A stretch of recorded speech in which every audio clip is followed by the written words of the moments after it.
नमस्कार दोस्तों, उत्कर्ष के YouTube चैनल पर आपका स्वागत है। दोस्तों आप सबको वेरी गुड आफ्टरनून, आप सबको नमस्कार। दोस्तों हमने कल लास्ट क्लास में मनोविज्ञान के अंतर्गत हमने शैशव अवस्था के बारे में पढ़ा था। अभिवृद्धि और विकास से हम आगे बढ़े थे और शैशव अवस्था हमने आरंभ की थी पढ़नी।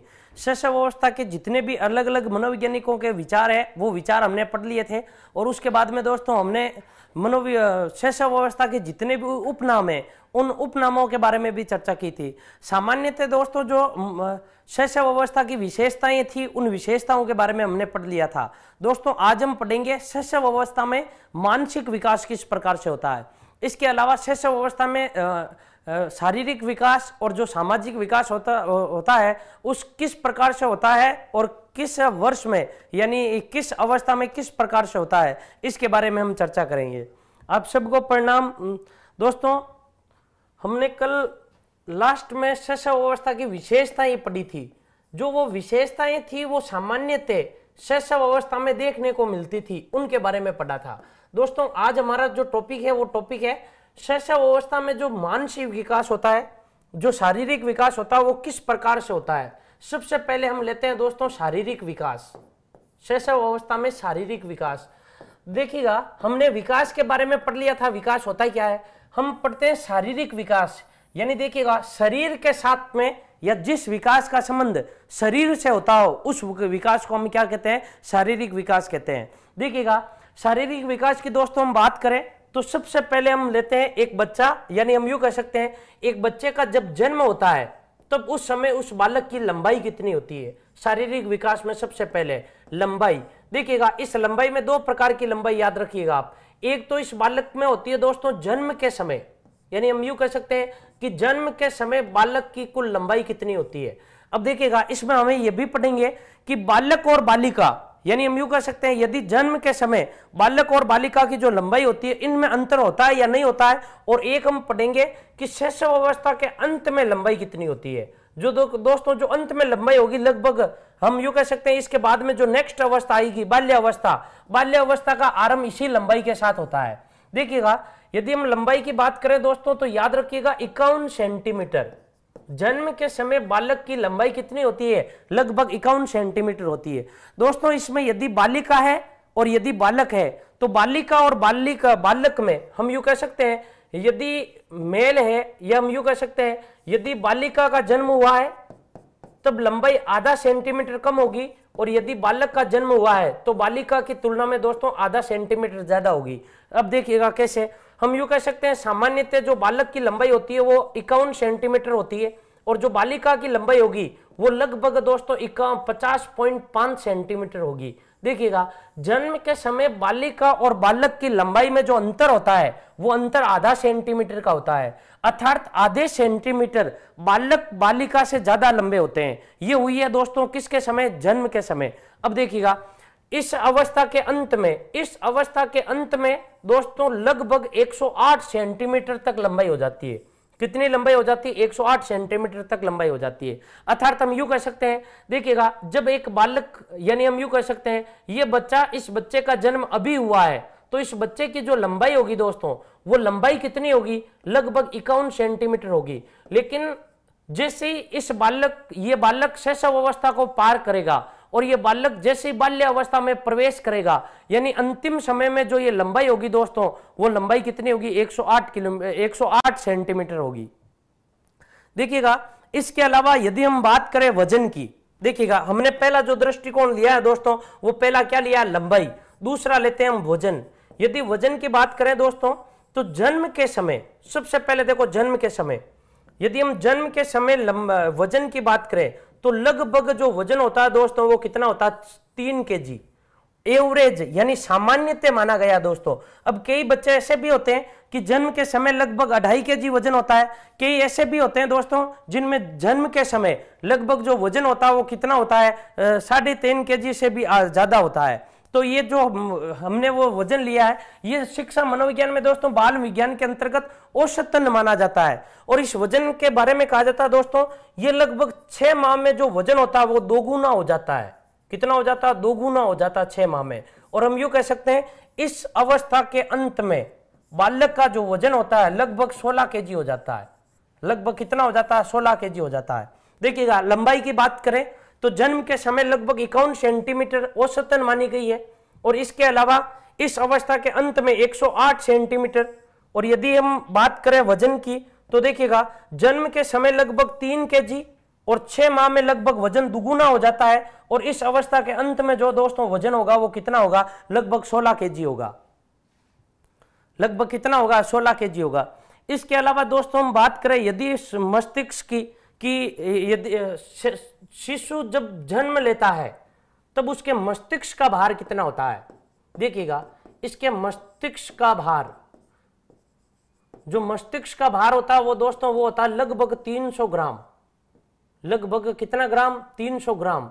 हम यूं कह सकते हैं एक बालक में जो जन्म के समय जो उसका भार होता है वो लगभग कितना होता है, 300 ग्राम होता है। और शैशव अवस्था के अंत में, यानी हम यूं लिख सकते हैं लगभग, ये तो हो गया जन्म के समय। ये किसके समय दोस्तों, जन्म के समय। जन्म के समय एक शिशु के मस्तिष्क का जो भार होता है वो लगभग कितने ग्राम होता है, 300 ग्राम होता है। यदि इस अवस्था के अंत में बात करें यानी लगभग 6 वर्ष में, जैसे बाल्यावस्था का आरंभ होगा उस समय 1 केजी 250 ग्राम हो जाता है। 1 केजी 250 ग्राम। देखिएगा ये इंपॉर्टेंट है, 1 केजी 250 ग्राम हो जाता है। ये किसके समय होता है, अंत में होता है। इस अवस्था के अंत में 250 ग्राम हो जाता है दोस्तों। देखिएगा यदि मस्तिष्क की बात करें तो 300 ग्राम जन्म के समय, और इस अवस्था के अंत में जो होता है वो कितना हो जाता है, लगभग 1 केजी 250 ग्राम हो जाता है। यदि दोस्तों हम बात करें हड्डियों की कि इस अवस्था में हड्डियां कितनी होती है, तो यदि दोस्तों याद रखिएगा जो हड्डियां होती है दोस्तों वो हड्डियां इस अवस्था में या इस अवस्था में शैशव अवस्था में जो हड्डियां होती है बालक की वो सर्वाधिक हड्डियां होती है। यानी हम लिख सकते हैं इस अवस्था में जो हड्डियां होती है वो कितनी होती है, 270 हड्डियां होती है। 270 हड्डियां होती है। और देखिएगा हड्डियों के बारे में, बाल्य अवस्था में ये हड्डियां 350 हो जाएगी, और उसके बाद में किशोर अवस्था में जो ये हड्डियां हैं दोस्तों वो हड्डियां कितनी हो जाएगी, लगभग 206 रह जाएगी। यानी शैशव अवस्था में हड्डियां ज्यादा होती है, बाल्य अवस्था में और ज्यादा होती है, और वापस वो हड्डियां कितनी हो जाती है, 206 हो जाती है। तो देखिएगा लंबाई के बारे में, जन्म के समय शिशु की लंबाई 51 सेंटीमीटर होती है। इस अवस्था के अंत में लगभग 108 किलोमीटर हो जाती है, 108 सेंटीमीटर हो जाती है। बालक और बालिका में लंबाई की दृष्टिकोण से लगभग आधे सेंटीमीटर का अंतर होता है। जन्म के समय बालक का जो वजन होता है वो 3 केजी यानी 3 किलोग्राम होता है, और इस अवस्था के अंत में लगभग 16 केजी हो जाता है। इसके अलावा मस्तिष्क का भार होता है दोस्तों वो 300 ग्राम हो जाता है, लेकिन इस अवस्था के अंत में लगभग 1 केजी 250 ग्राम हो जाता है। दोस्तों यहां पर याद रखिएगा ये जो मस्तिष्क का वजन है इस अवस्था के अंत में या 6 वर्ष में, इसमें आप ये याद रखिएगा कि ये लगभग 90% मस्तिष्क का विकास हो गया है। इसके बाद में जो बढ़ेगा वो दोस्तों लगभग हम यूं कह सकते हैं 50 ग्राम और बढ़ सकता है, इसके अलावा और नहीं बढ़ता है। जो हड्डियां होती है दोस्तों वो हड्डियां कितनी होती है, 270 होती है।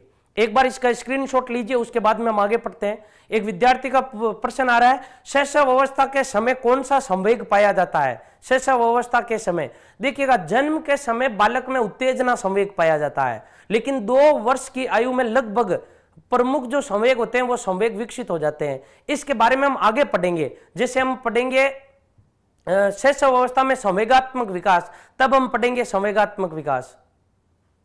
एक विद्यार्थी का प्रश्न आ रहा है 250 बोन्स नहीं होती है। देखिएगा दोस्तों हमारे यदि 3 अवस्थाएं करें, एक शैशव अवस्था, उसके बाद में बाल्य अवस्था, और उसके बाद में हम लेते हैं किशोरावस्था। यदि हम बात करें हड्डियों की तो देखिएगा जो बाल्य अवस्था में शैशव अवस्था में जो हड्डियां होती है वो होती है 270, बाल्य अवस्था में जो हड्डियां होती है वो होती है 350, और किशोर अवस्था में जो हड्डियां होती है वो हो जाती है लगभग 206।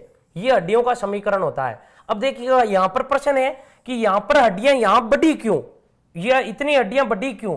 देखिएगा ये छोटी छोटी हड्डियां होती है, इस समय जो हड्डियां होती है वो कैसी होती है, छोटी छोटी। अब इन हड्डियों का होगा अस्थीकरण, यानी 2 हड्डियां आपस में मिलेगी और उसके बाद में कितनी हो जाएगी, 206 हो जाएगी।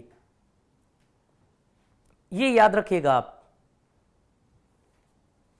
एक बार इसका स्क्रीनशॉट ले लीजिए, उसके बाद में हम आगे पढ़ते हैं दोस्तों। देखिएगा इसके आगे देखिएगा, यदि हम बात करें दांत की, शारीरिक अवस्था में या शारीरिक विकास में हम यदि बात करें दांत की, तो देखिएगा जन्म के समय कोई दांत नहीं होता है, जन्म के समय दांत नहीं होते हैं, दांत नहीं होते हैं। यहां पर दोस्तों इंपॉर्टेंट जो है वो ये इंपॉर्टेंट है कि बालक में जन्म के समय कोई दांत नहीं होता है, और लगभग ऐसा कहा जाता है कि 6 माह में, कितने माह में, 6 माह में बालक में पहला दांत आता है, 6 माह में एक दांत आता है। यानी हम यूं कह सकते हैं ये जो पहला दांत आता है ये दूध का दांत, इसको हम कच्चे दांत भी कहते हैं। देखिएगा 6 माह में बालक का पहला दांत निकल कर आता है इसके मुंह से, लगभग औसतन 6। और यदि हम बात करें दोस्तों इस अवस्था के अंत में, यानी शैशव अवस्था के अंत में बात करें दांतों की, तो हम लिख सकते हैं लगभग इस अवस्था के अंत में जो कुल दांत आते हैं दोस्तों, वो कुल दांत कितने आ जाते हैं, 16 दांत आ जाते हैं। कितने दांत, 16 दांत आ जाते हैं। किस अवस्था के अंत में, शैशव अवस्था के अंत में। इन 16 दांतों का यदि वर्गीकरण करें दोस्तों हम, तो वर्गीकरण ये कर सकते हैं लगभग 2 से 3 स्थायी दांत आ जाते हैं, 2 से 3 स्थायी दांत आ जाते हैं। और बाकी के हम यूं कह सकते हैं यदि 16 में से 2 करें, लगभग 13 या 14, लगभग 13 या 14 ये जो दांत होते हैं, ये दांत कैसे होते हैं, अस्थायी दांत होते हैं। अर्थात हम इन दांतों के बारे में कह सकते हैं कि ये जो दांत होते हैं ये दूध के दांत होते हैं, ये एक बार दांत गिरेंगे। लगभग जो दांत आते हैं वो कितने आते हैं, इस अवस्था के अंत की बात हो रही है। तो दोस्तों जैसे ही इस अवस्था का अंत होता है, इस अवस्था का अंत होने के बाद में जो नवीन अवस्था आएगी उसका नाम होता है बाल्य अवस्था। तो हम कह सकते हैं दोस्तों कि बाल्य अवस्था के आरंभ में, या जब बाल्य अवस्था आरंभ होती है, तब बच्चे के मुंह में कुल कितने स्थायी दांत होते हैं, 2 से लेकर 3 तक। कुल दांत कितने होते हैं, जो कुल दांत होते हैं वो कितने होते हैं, 16 होते हैं। देखिएगा ये बात किसकी थी, दांतों की, दांतों की बात थी। अब बात करते हैं मांसपेशियों की। यदि हम बात करें दोस्तों मांसपेशियों की, तो मांसपेशियों में दोस्तों हम लिख सकते हैं कि बालक की जो मांसपेशियां होती है किस अवस्था में, शैशव अवस्था में, वो लगभग 23 से 25% तक उनका विकास हो जाता है। मांसपेशियों की बात करें दोस्तों तो लगभग, यानी शैशव अवस्था में, शैशव अवस्था के अंत तक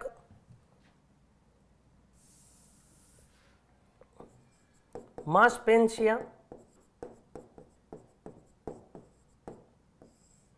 यानी देखिएगा जो मांसपेशियों का विकास होता है किस अवस्था में, यानी इसमें हम लिख सकते हैं नवजात शिशु या नवजात शिशु में, इस अवस्था के अंत में, इस अवस्था के अंत में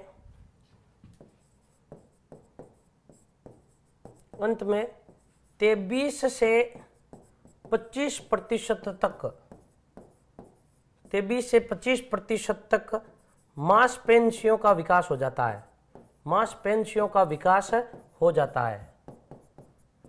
देखिएगा इस अवस्था में जो मांसपेशियों का विकास है दोस्तों, इस अवस्था के अंत तक, जो अंत तक विकास होता है वो लगभग कितना प्रतिशत हो जाता है, 23 से लेकर लगभग 25% विकास हो जाता है। यह भी प्रश्न सीटेट में आ रखा है।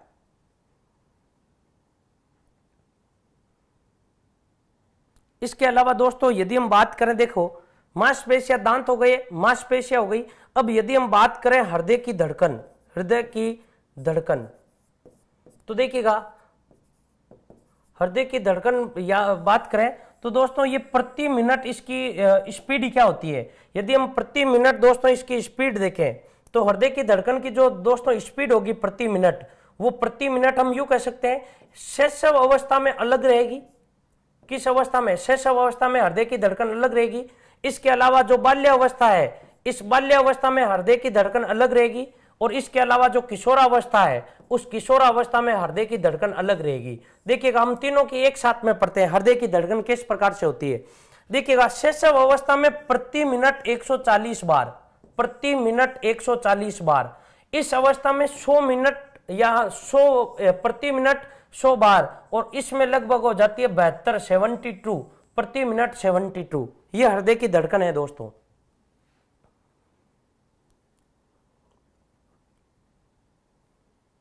बहुत सारे विद्यार्थियों के सही आंसर आ रहे हैं। कई लोग आ रहे हैं 120 नहीं दोस्तों, आरंभ में यानी शैशव अवस्था में जो हृदय की धड़कन होती है वो 140 होती है। जो जो बच्चा बड़ा होता जाता है, ये प्रति मिनट है, ये याद रखिएगा, जो जो बच्चा बड़ा होता जाता है त्यों त्यों उसकी हृदय की धड़कन में कमी आती रहती है प्रति मिनट की दर से। और इस अवस्था के अंत में, अब देखिएगा यहां पर हम यूं लिख सकते हैं दोस्तों कि इस प्रकार का भी प्रश्न आपसे पूछा जा सकता है कि शैशव अवस्था के अंत में लगभग हृदय की धड़कन कितनी हो जाती है, तो अंत में इसका आरंभ होगा तो लगभग 100 हो जाती है। जब यह अवस्था आरंभ होती है तब 100 होती है लगभग, और इस अवस्था के अंत में लगभग 72 यानी 100 से कम होने लग जाती है धीरे धीरे, और इधर 140 से कम होने लग जाती है उत्तर शैशव अवस्था के लगभग। तो दोस्तों इसमें याद रखिएगा, देखिएगा दांत जन्म के समय कोई दांत नहीं होता है, 6 माह में पहला दांत आता है। जो पहला दांत आता है शिशु में वो 6 माह में आता है, और उसके बाद में इस अवस्था के अंत में 6ठे वर्ष में लगभग 16 दांत आ जाते हैं। उसमें से 2 या 3 जो दांत होते हैं वो स्थायी दांत होते हैं, और बाकी 13 या 14 जो दांत होते हैं उन्हें दूध के दांत भी कह सकते हैं। जो मांसपेशियों का विकास है दोस्तों वो 23 से 25% तक हो जाता है, और जो दोस्तों हृदय की धड़कन होती है वो 140 प्रति मिनट होती है। हम याद रखें 140 बाल्य अवस्था में 100, और उसके बाद में किशोर अवस्था में जो होती है वो कितनी होती है, लगभग 72 होती है। तो देखिएगा इसके बाद में हम बात करें दोस्तों शैशव अवस्था में, तो देखिएगा इस शैशव अवस्था में क्रिया क्या क्या होती है। हम देखिएगा 1 माह में बालक किस प्रकार की शारीरिक गतिविधियां करता है। 1 माह में हम यूं कह सकते हैं वह बालक या नवजात शिशु 1 माह में शिशु अपना सिर उठाने लगता है, शिशु अपना सिर उठाने लगता है।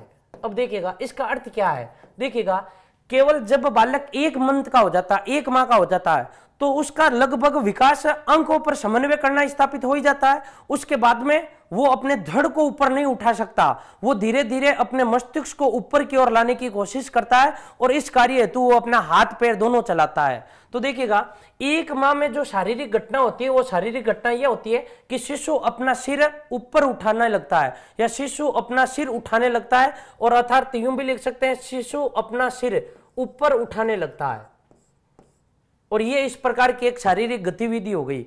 इसके बाद में दोस्तों हम लिख सकते हैं 4 माह में जो गतिविधि होती है, 4 माह में 4 मंथ, इस 4 माह में यानी लिख सकते हैं शिशु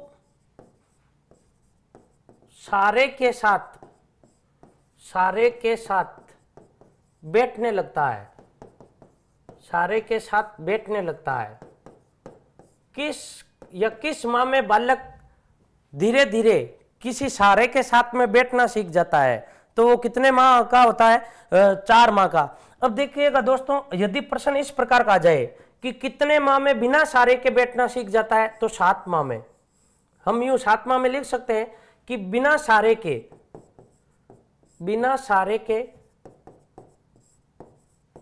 बैठने लगता है। देखिएगा दोस्तों जो शारीरिक गतिविधियां होती क्या है, 4 माह 1 माह का बालक अपने सिर को ऊपर उठाने लगता है, 4 मंथ का बालक बिना किसी सहारे के साथ बैठने लगता है, और 7 माह का जो बालक होता है वो हम यूं कह सकते हैं बिना सहारे के बैठने लगता है। अब देखिएगा दोस्तों जो 10 माह का बालक होता है, कितने माह का, 10 माह का, हम यूं कह सकते हैं घुटनों के बल चलने लगता है, यानी लिख सकते हैं शिशु घुटनों पर चलने लगता है। कितने माह का बालक अपने घुटनों का प्रयोग करना आरंभ कर देता है, या हम यूं कह सकते हैं कि कितने माह का बालक अपने घुटनों के बल चलने लग जाता है। इस प्रकार का प्रश्न आ सकता है। अब देखिएगा इसके बाद में हम यदि बात करें 14 माह, और उसके बाद में हम बात करें दोस्तों 15 माह, तो देखिएगा एक ऐसा परिवर्तन आता है 14 माह में कि इसका अगला जो परिवर्तन आता है वो इस परिवर्तन में सुधार मात्र 1 माह में हो जाता है। देखिएगा इस माह में हम लिख सकते हैं शिशु खड़ा होने लगता है।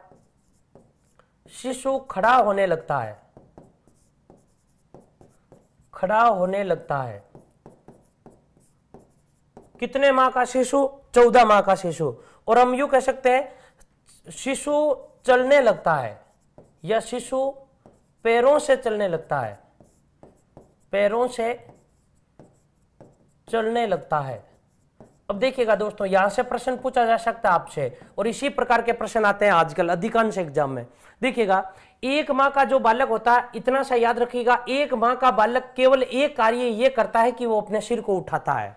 1 माह का बालक केवल एक कार्य ये करता है कि वो अपने सिर को ऊपर उठाने लगता है।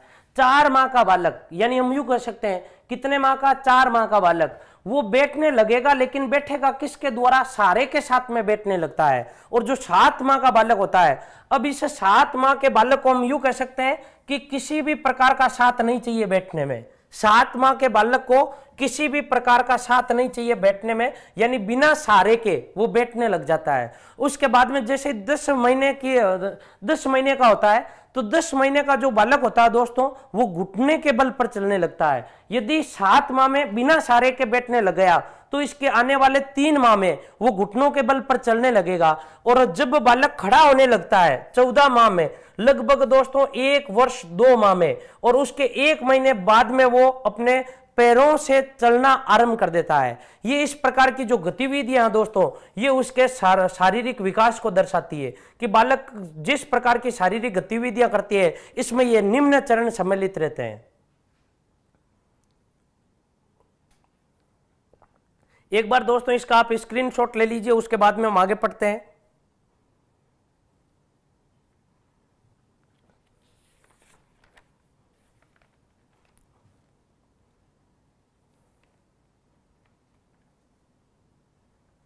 बहुत सारे विद्यार्थियों के रिक्वेस्ट आ रही है, सर स्क्रीनशॉट ले लीजिए। आप इसका स्क्रीनशॉट ले लीजिए। देखिए, मैं वापस समझाता हूं।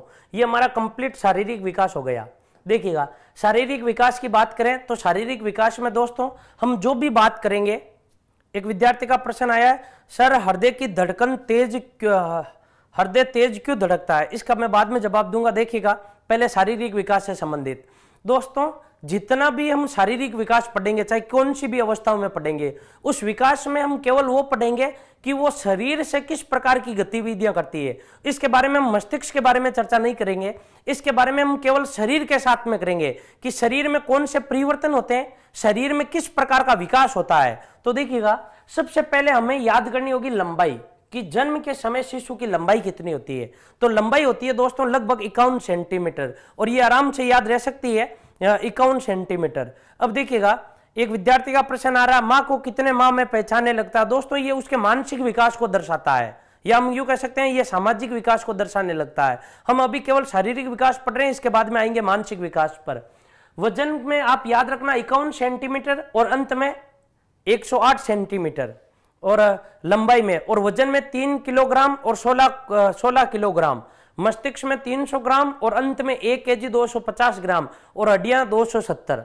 इसके अलावा दोस्तों दांत कोई होते नहीं है। 6 माह में पहला दांत आता है, अंत में लगभग 16 दांत आ जाते हैं। मांसपेशियां लगभग हम यूं कह सकते हैं 25% तक विकसित हो जाती है, लेकिन अंत में, इस अवस्था के अंत में, आरंभ में नहीं। हृदय की धड़कन 140 प्रति मिनट की दर से, और देखिएगा हृदय की धड़कन इतनी उच्च होने का कारण यह होता है कि उसका पूर्ण रूप से मांसपेशियों का विकास नहीं हो पाता है, अर्थात हम यूं कह सकते हैं सांस जल्दी लेता है, जल्दी छोड़ता है। ये इस प्रकार की गतिविधियां शेष अवस्था में सर्वाधिक देखने को मिलती है। और उसके बाद में जो जो मांसपेशियों का विकास होता है, हृदय की धड़कन में क्या आने लगती है? कमी आने लगती है। उसके बाद में 100, और किशोर अवस्था में कितनी हो जाती है? 72। देखिएगा, 1 माह, 4 माह, 7 माह, 14 माह, और उसके अलावा 15 माह, ये कुल ऐसे महीने हैं जहां बालकों में हमें सर्वाधिक सामाजिक जो शारीरिक विकास है वो देखने को मिलता है। 1 माह में का बालक सिर को ऊपर उठाने लगता है, और उसके बाद में 4 माह का बालक सहारे के साथ में बैठने लगता है। 7 माह के बालक को कोई सहारा नहीं चाहिए। जो 10 माह का होता है घुटने के बल चलने लगता है, और जो 14 माह का होता है वो खड़ा होने लगता है अपने पैरों पर, और उसके बाद में जो 15 माह का बच्चा होता है वो पैरों से चलने लगता है।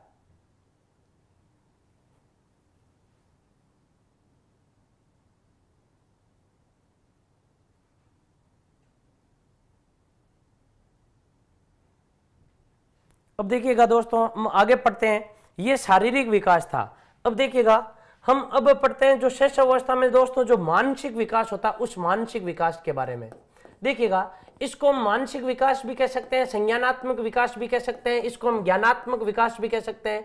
इसी के संदर्भ में जीन पियाजे ने और जेरोम बूनर ने अपने संज्ञानात्मक सिद्धांत प्रस्तुत किए हैं। तो देखिएगा सबसे पहले हम सामान्यतः विकास पढ़ते हैं कि सामान्यतः बालकों का जो मानसिक विकास होता है वो किस प्रकार का होता है, और ये कंप्लीट पढ़ लेने के बाद में हम दोस्तों जीन पियाजे और जेरोम ब्रूनर के बारे में पढ़ेंगे। अब देखिएगा जो दोस्तों मानसिक विकास होता है, उस मानसिक विकास में हम यूं कह सकते हैं, जब बच्चा दोस्तों पैदा होता है, यानी जो शिशु 1 दिन का होता है, उस दिन किसी भी प्रकार की मानसिक क्रिया नहीं करता है। देखिएगा मानसिक क्रिया हमें देखने को मिलेगी 1 माह में। किस माह में? 1 माह में। 1 माह में दोस्तों हमें सर्वाधिक मानसिक क्रिया देखने को मिलती है। मानसिक क्रिया कौन सी? कि 1 माह का बालक किस प्रकार से अपनी मानसिक क्रिया प्रस्तुत करता है। दोस्तों हम कह सकते हैं कि जब बच्चे को प्यास लगती है, हम यूं कह सकते हैं जब बच्चे को भूख लगती है, और जब बच्चे को निद्रा आती है, हम यूं कह सकते हैं वह बालक इसके प्रति विभिन्न प्रकार की प्रतिक्रियाएं करता है। यानी देखिएगा एक नवजात शिशु को शैशव अवस्था में जो कुल नींद चाहिए दोस्तों, वो लगभग 12 से 14 घंटे तक नींद की आवश्यकता होती है। यदि उतनी उसकी नींद नहीं हो पाती है तो वह बालक विभिन्न प्रकार की प्रतिक्रिया करता है, और बालक को भूख लगने पर वे रोने लगता है, चिल्लाने लगता है। इसका मतलब ये जो संपूर्ण घटनाएं होती है, ये संपूर्ण घटनाएं 1 माह में होने लग जाती है। इस प्रकार धीरे धीरे एक बच्चा अपना मानसिक विकास प्रस्तुत करता है। तो देखिएगा दोस्तों 1 महीने के बारे में हम यूं लिख सकते हैं कि बालक को जब भी लगती है भूख, हम लिख सकते हैं भूख, प्यास, इसके अलावा निद्रा, भूख, प्यास और निद्रा, इनकी आवश्यकता होने पर, या हम यूं कह सकते हैं अन्य किसी भी प्रकार की आवश्यकता होने पर, भूख, प्यास, निद्रा, या हम लिख सकते हैं अन्य शारीरिक आवश्यकता होने पर, अन्य शारीरिक आवश्यकता होने पर, आवश्यकता होने पर बालक हाथों से या हाथों से और पैरों से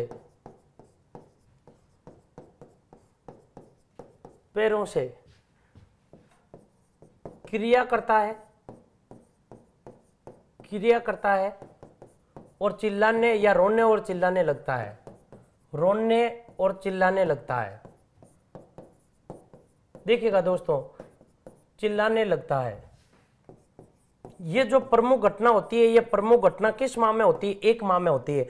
इसका मतलब वे बच्चा हाथों से और पैरों से, हम यूं कह सकते हैं, क्रिया करता है। इसका मतलब हाथों को कई बार उठाता है, पटकता है, इसके बाद में रोता है और चिल्लाता है। अब दोस्तों यहां पर प्रश्न यह है कि इस प्रकार की जब क्रिया होती है तो हम यूं कह सकते हैं इस प्रकार की क्रिया बालक के जो उसका जो मानसिक विकास है, उस मानसिक विकास को दर्शाता है। बालक के अंदर संज्ञानात्मक विकास को दर्शाता है। दोस्तों इसके बारे में हम यूं भी कह सकते हैं, बालक जब इस प्रकार की क्रिया करता है तो हम यूं कह सकते हैं बालक समझदार हो गया है, बालक अपनी बुद्धि का प्रयोग कर रहा है। जब तक बालक को भूख नहीं लगी थी तब तक सो रहा था, और जैसे ही भूख लगी वे रोने लगा, चिल्लाने लगा, अपने हाथ पैर पटकने लगा। ये किसको दर्शाते हैं? ये दर्शाते हैं कि बालक का धीरे धीरे जो विकास हो रहा है वो विकास किसके समान होता है? मानसिक विकास या संज्ञानात्मक विकास। धीरे धीरे उसकी बुद्धि सक्रिय होने लगती है। ये दोस्तों बताओ किस माह की घटना है? प्रमुख 1 माह की घटना है।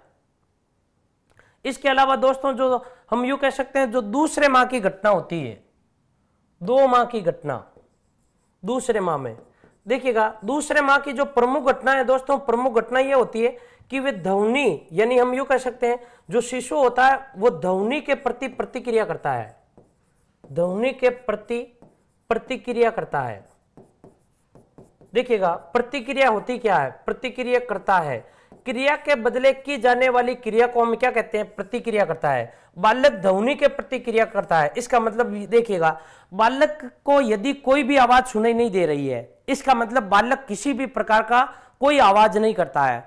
जैसे उसे बालक को किसी की आवाज सुनाई देती है, बालक अचानक रोने लगता है। इसका मतलब बालक के सामने या बालक को कुछ भी सुनाई देगा तो वो उसके प्रति क्या करेगा? अनेक प्रकार की क्रिया करेगा, या हम यूं कह सकते हैं ध्वनि के प्रति प्रतिक्रिया करेगा। ये इसके मानसिक विकास को दर्शाता है। और ये जो प्रमुख घटना होती है दोस्तों, ये प्रमुख घटना किस माह में हो जाती है? लगभग दूसरे माह में हो जाती है। अब देखिएगा हम यूं कह सकते हैं कि लगभग जो 4 माह में मानसिक विकास होता है, 4 माह में मानसिक विकास, इस मानसिक विकास के बारे में हम यूं कह सकते हैं कि जो बालक इस अवस्था में विभिन्न वस्तुओं को पकड़ने लगता है, देखिएगा वस्तुओं को पकड़ने लगता है, वस्तुओं को पकड़ने लगता है, पकड़ने लगता है। अब देखिएगा इसके अलावा हम यूं भी कह सकते हैं अनेक आवाज निकालता, अनेक आवाजें निकालता है, अनेक आवाजें निकालता है, अनेक आवाजें निकालता है। देखिएगा जो भी उसके सामने वस्तु होती है दोस्तों, उस वस्तु को पकड़ने लगता है, विभिन्न प्रकार की आवाजें निकालता है, और इसी अवस्था में दोस्तों हम लिख सकते हैं कि परिवारजनों को देखकर मुस्कुराता है, परिवारजनों को देखकर, परिवारजनों को देखकर मुस्कुराता है,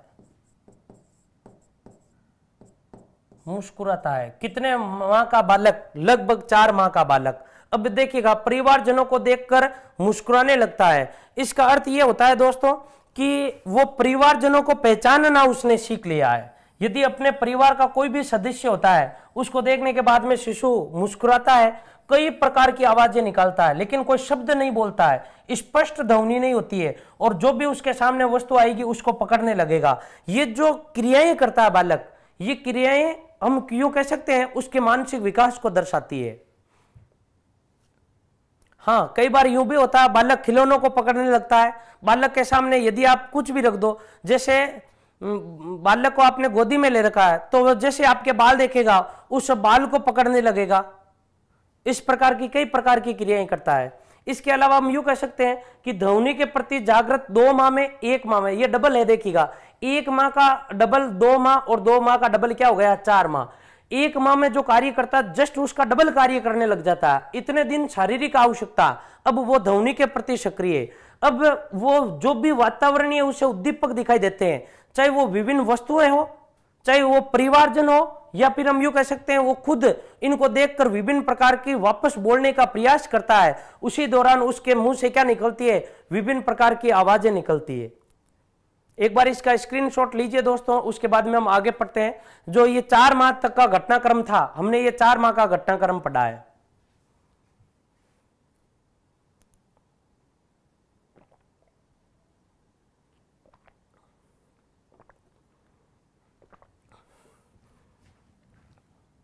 देखिएगा इसके बाद में हम बात करते हैं 6 माह के बालक की। देखिएगा 6 माह का बालक के बारे में कह सकते हैं सुनी हुई आवाजों की नकल करता है, सुनी हुई आवाजों की नकल करता है, नकल करता है। देखिएगा कितने माह का बालक? 6 माह का बालक। इसके अलावा हम यूं भी कह सकते हैं अपना नाम पहचानने लगता है, अपना नाम पहचानने लगता है, अपना नाम पहचानने लगता है। देखिएगा अपना नाम पहचानने लगता है। घर वाले प्यार से उसे कई नामों के नाम से या कई नामों से उसे पुकारते हैं। कई कहते हैं राजा बाबू, कोई कुछ भी कहते हैं। उसको प्यार से बोलो कि बताओ, जो भी हम नाम देते हैं उसे नाम हम कई बार किसी भी प्रकार का नाम दे देते हैं। अब देखिएगा जो उसको नाम दिया जाता है, उस नाम जैसे ही वो सुनता है, उस नाम के प्रति वो प्रतिक्रिया करता है, उस नाम के प्रति वो तुरंत अपनी क्रिया प्रस्तुत करता है। इसका अर्थ क्या है? वो अपना नाम पहचानने लग गया, उसको पता चल गया घर वालों ने मेरा नाम क्या रख रखा है। इसके अलावा सुनी हुई जो आवाजें होती है उनके प्रति नकल करता है। अर्थात हम यूं कह सकते हैं दोस्तों, बालक ने अनुकरण करना, बालक ने किसी दूसरों को देखकर सीखना कितने माह में सीख लिया है? लगभग 6 माह में सीख लिया है। जो 6 माह का बच्चा होता है वो 6 माह का बच्चा अनुकरण करना सीख जाता है। या हम यूं कह सकते हैं कि दूसरों के सामने या किसी भी प्रकार की कोई भी घटना होती है तो उसके प्रति वो सचेत हो जाता है। अब देखिएगा 8 माह का बालक, जो 8 माह का बालक होता है, देखिएगा हम यूं कह सकते हैं खिलौनों के साथ खेलने लगता है, खिलौनों के साथ खेलने लगता है, खेलने लगता है। अब देखिएगा अब बच्चा खिलौनों के साथ में खेलने लग गया। अब देखिएगा अब इस बच्चे से यदि हम खिलौना छीनना चाहें तो वो बच्चा खिलौना किसी भी हालत में या किसी भी कीमत में खिलौना हमें नहीं देगा। अब यदि उससे खिलौना छीन भी लिया तो वो बच्चा करेगा क्या? सबसे महत्वपूर्ण प्रश्न देखिएगा, इस दौरान खिलौनों के साथ में खेलने लगता है और खिलौना छीनने पर, और लिख सकते हैं, और इसे छीनने पर वह रोने लगता है, और इसे छीनने पर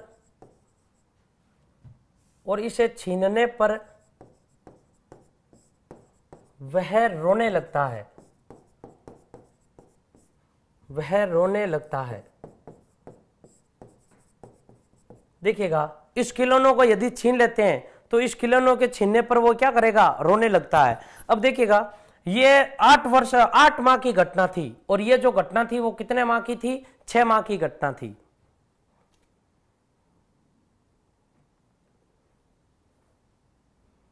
अब देखिएगा, आगे देखिएगा, 3 वर्ष का बालक, 3 वर्ष का बालक क्या क्या करने लग जाता है? अब देखिएगा, हम 3 वर्ष के बालक के बारे में यूं लिख सकते हैं दोस्तों, लगभग वे 5 या 7 वाक्य बोलने लगता है, 5 या 7 वाक्य बोलने लगता है।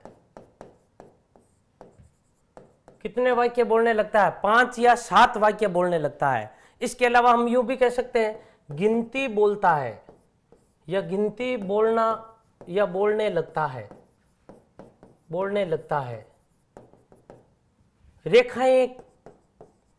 रेखाएं बनाता है। दोस्तों यहां पर जो प्रश्न आते हैं वो प्रश्न ये आते हैं, बालक पहली बार बोलना कब सीखता है?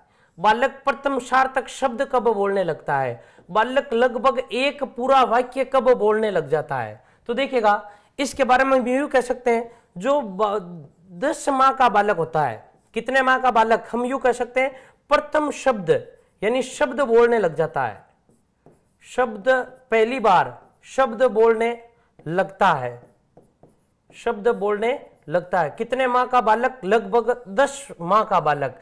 इसके अलावा हम बात करें दोस्तों, लगभग 1 वर्ष 2 माह का होने पर, यानी लगभग कितने माह का हो गया? 14 माह का। इसके बारे में हम यूं लिख सकते हैं, लगभग प्रथम सार्थक शब्द बोलता है, प्रथम सार्थक शब्द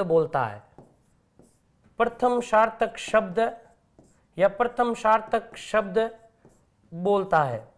अब देखिएगा, लगभग हम यूं कह सकते हैं, 1.5 वर्ष से ज्यादा, लगभग 20 माह के बारे में दोस्तों हम लिख सकते हैं कि लगभग एक वाक्य बोलने लगता है, एक वाक्य बोलने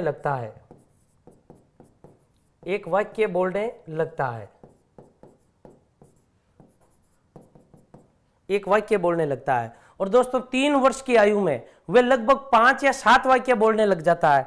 इसके अलावा वे गिनती बोलता है, संख्या को दोहराता है, इस संख्या बोलता है, और कई प्रकार की रेखाएं खींचने का भी कार्य करता है।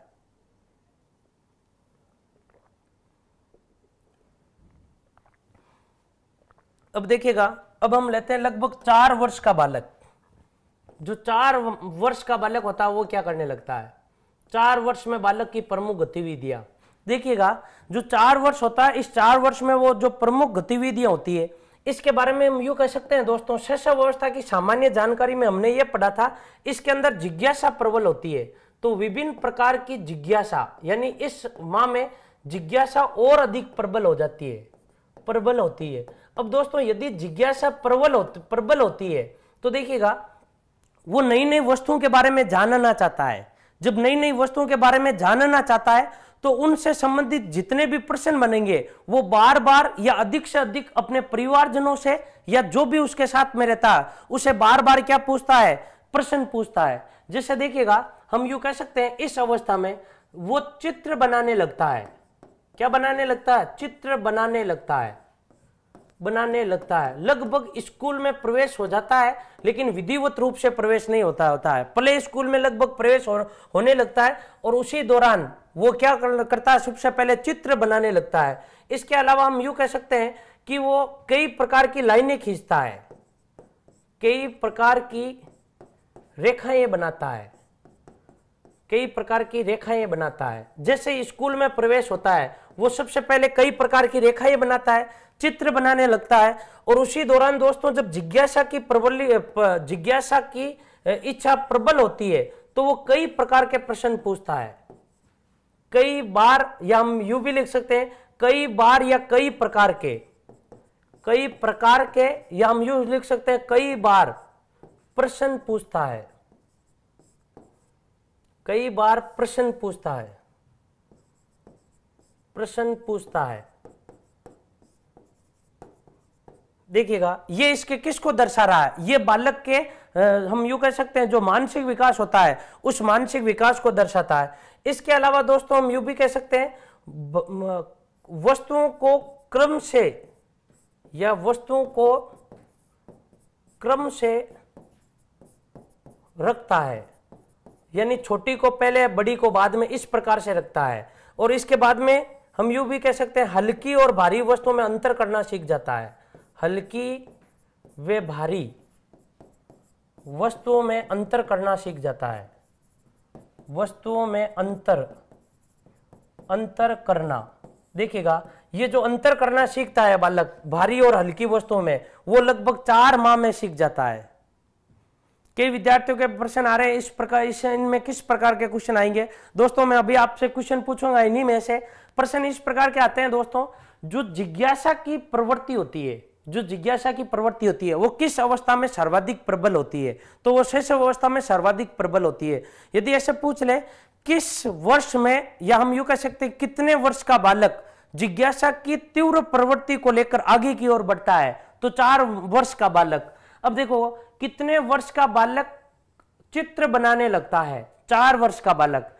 कई प्रकार की रेखाएं खींचने लगता है, लगभग कितने वर्ष का बालक, 4 वर्ष का बालक। अब देखिएगा बालक किसी वस्तु को जानने हेतु, या बालक किसी वस्तु के बारे में अपना संप्रत्यय बनाने हेतु और इसके बारे में ज्यादा से ज्यादा हम यूं कह सकते हैं याद करने के लिए वो अनेक प्रकार के प्रश्न पूछता है। बताओ ये किस प्रकार से, या हम यूं कह सकते हैं ये जो प्रश्न पूछता है ये प्रमुख जो गतिविधियां होती है वो किस वर्ष में होती है।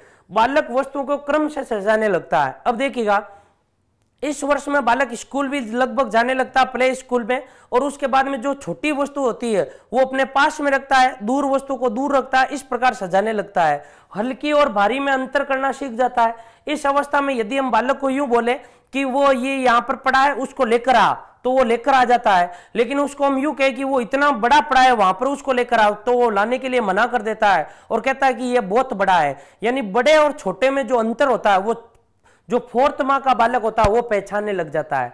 ये जो प्रमुख गतिविधियां होती है दोस्तों लगभग 3.5 वर्ष के बाद, और हम यूं कह सकते हैं लगभग 5 वर्ष से पहले होती है इसी प्रकार की गतिविधियां। और उसके बाद में जो 5-6 वर्ष का बालक होता है वो व्याकरण की दृष्टि से बहुत शुद्ध वाक्य लिखने लगता है। ये आगे की घटनाएं होती है। अब देखिएगा आगे बढ़ते हैं दोस्तों।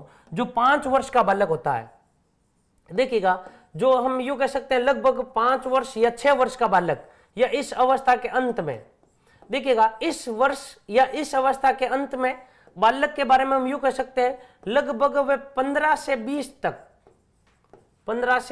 20 तक गिनती सीख जाता है। गिनती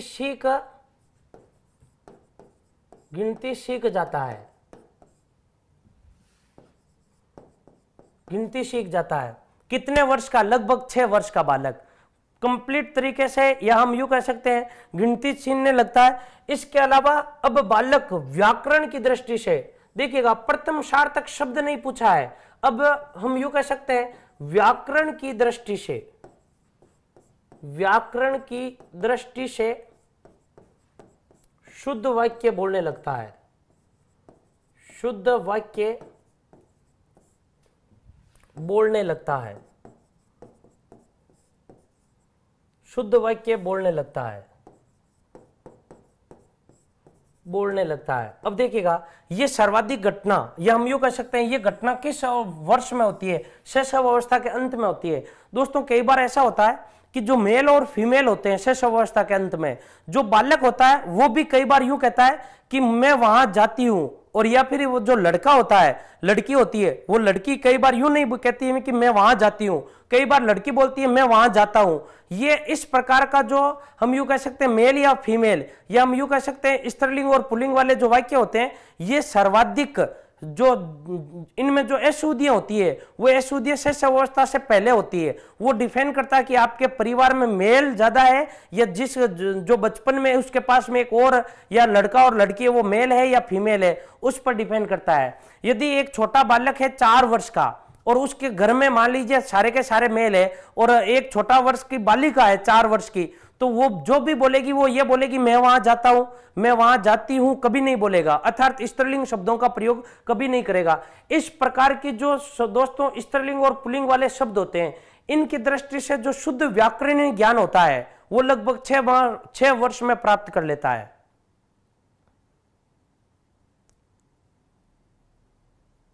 अब देखिएगा एक बार वापस समझिएगा इसको, देखिएगा जो मानसिक विकास होता है उस मानसिक विकास के बारे में पढ़ते हैं दोस्तों। मानसिक विकास है, देखिएगा पहले माह की घटना क्या होती है दोस्तों। जो पहले माह की घटना होती है, जितनी भी प्रकार की शारीरिक आवश्यकताएं होती है, जितनी भी प्रकार की हम यूं कह सकते हैं जो उस बालक को क्रिया करने के लिए मजबूर करती है, जिससे भूख, इसके अलावा प्यास, इसके अलावा निद्रा, इस प्रकार की आवश्यकता होने पर वह सबसे पहले विभिन्न प्रकार की क्रियाएं करता है, हाथ पैर पटकता है, रोने लगता है, चिल्लाने लगता है, और यहीं से उसका सबसे पहले कौन सा विकास को दर्शाता है, संज्ञानात्मक विकास को दर्शाता है। उसके बाद में दोस्तों देखिएगा जो 2 माह का बालक होता है वो ध्वनि के प्रति प्रतिक्रिया करता है, और जो 4 माह का होता है वो वस्तुओं को पकड़ने लगता है, और इसके अलावा विभिन्न प्रकार की आवाजें निकालता है, परिवारजनों को देखकर मुस्कुराता है। कितने वर्ष का बालक? लगभग 4 वर्ष का बालक। अब देखिएगा इसके बाद में दोस्तों यदि हम बात करें 6 माह में, तो 6 माह में बालक अपना नाम पहचानने लगता है। अपना क्या पहचानने लगता है? नाम पहचानने लगता है। सुनी हुई आवाजों को क्या करने लगता है? नकल करने लगता है। और जो 8 माह का बालक होता है, 8 माह का बालक जब खिलौनों के साथ में खेलने लगता है, और वही खिलौने यदि उसको दूसरे बालक छीनने लगते हैं, तो हम यूं कह सकते हैं कि वो छीनने पर क्रोध, या हम यूं कह सकते हैं रोने लगता है, या संवेगों की प्रवाह देखने को मिलती है। इसके अलावा दोस्तों 3 वर्ष का बालक लगभग 5 से 7 वाक्य बोलने लग जाता है। 10 माह का बालक प्रथम शब्द बोलता है। ये इंपॉर्टेंट याद रखना, कितने माह का बालक? 10 माह का।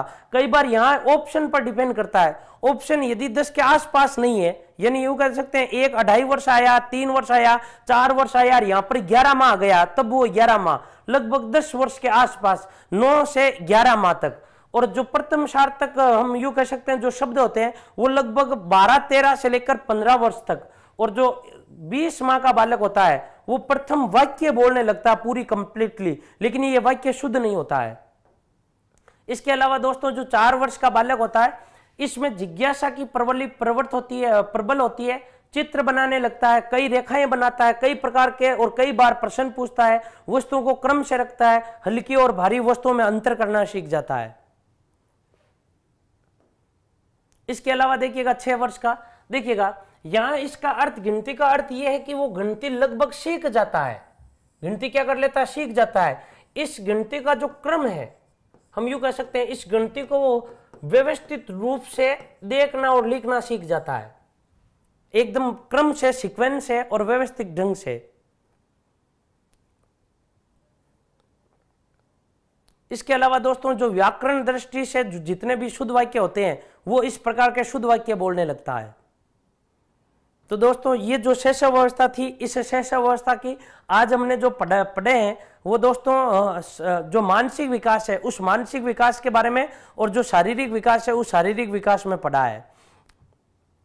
तो दोस्तों कल हम जो हमारा सामाजिक विकास बच गया है, इसके अलावा जो संवेगात्मक विकास है और बाकी जितने भी विकास है, भाषाई विकास और नैतिक विकास, उसके बारे में पढ़ेंगे। और कल हमारी शेष अवस्था कंप्लीट हो जाएगी, और उसके बाद में एक बार हम जीन पियाजे और जेरोम बुनर के बारे में पढ़ेंगे।